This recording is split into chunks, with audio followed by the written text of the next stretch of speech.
Новиот закон за дивоградби е последната надеж на штипските пензионери да се активираат градежните работи на новиот пензионерски дом во Штип.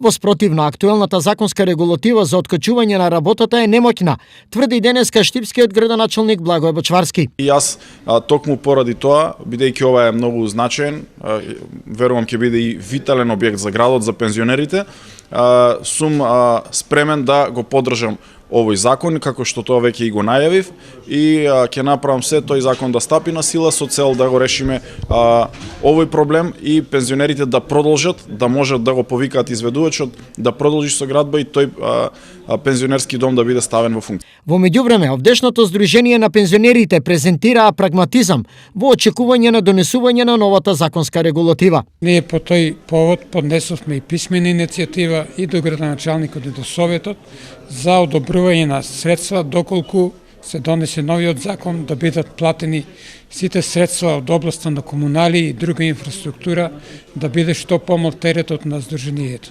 Ова меѓу другото се слушна на денешната работна средба на Бочварски со пензионерите во рамките на неговата иницијатива за консултации со граѓаните и Сдруженијата во насока на креирање на општинскиот буџет за идната година.